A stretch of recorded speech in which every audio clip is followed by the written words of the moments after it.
right, you guys, I hope that you tried this problem on your own before watching the video and that you realized we have to do a conversion before we actually do our rate of change or our basic rate problem. So you're actually getting two practice problems in one here. Do you remember from science that 1 gram is 1,000?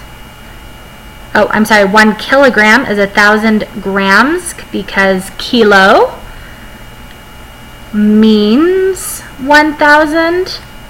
Okay, so that makes it really easy to change 55 kilograms into, we're just going to multiply by 1,000, right?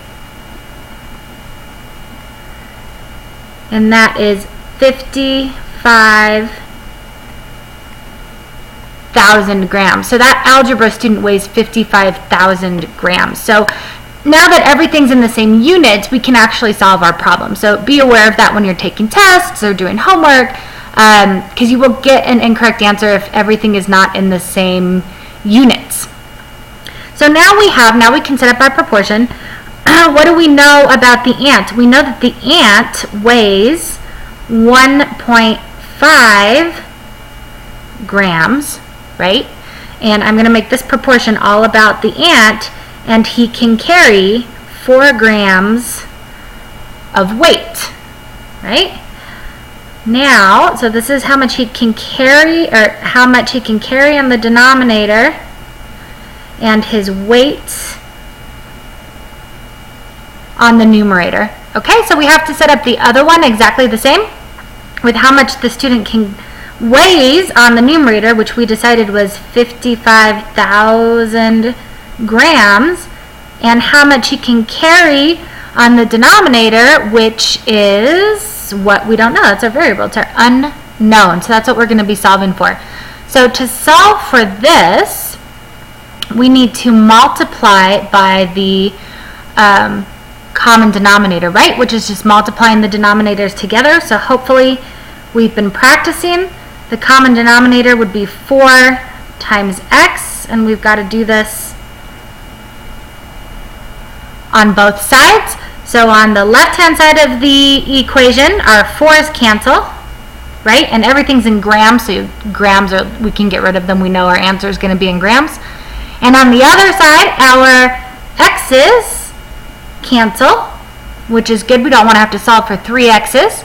So then we have 1.5 x on the left side of the equal sign, and we have 55,000 times 4, or 220,000. And you can throw in your comma there so that you know. Let me just move this out of the way for you guys. You know how big of a number that is, so you don't forget. Sometimes I don't use the comma when I'm just doing numbers, but sometimes with a really large number, it's nice to have that visual clue about how big it is.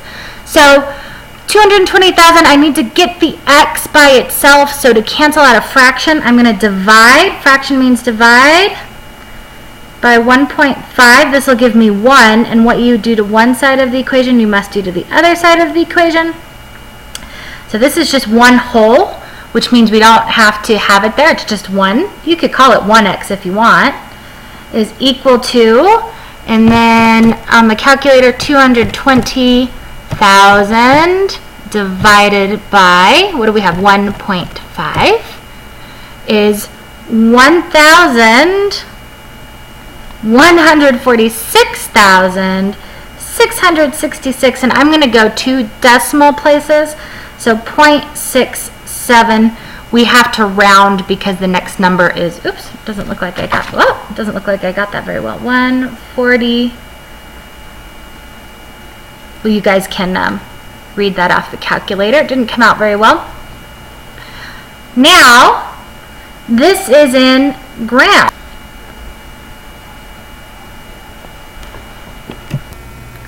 Now, to We're just going to give this just 1 second to restart. To go backwards from grams to kilograms, we're going to want to divide that. So we're going to divide that big number by 1,000, and I could do this quickly. I'll show you on the calculator so you can see it. But in my head, you can just move the decimal 3 places to the left, and you'll see that works. 146,666.67 divided by 1,000. And you get 146.67.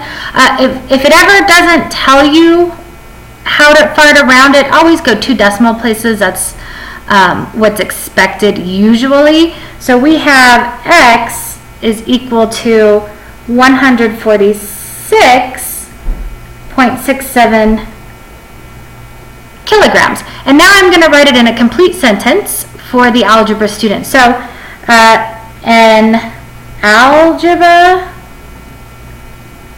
student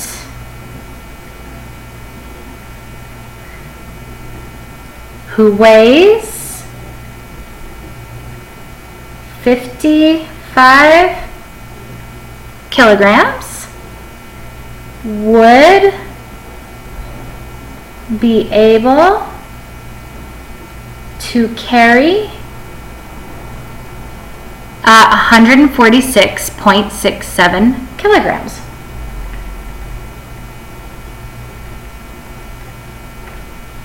Don't forget to add your units.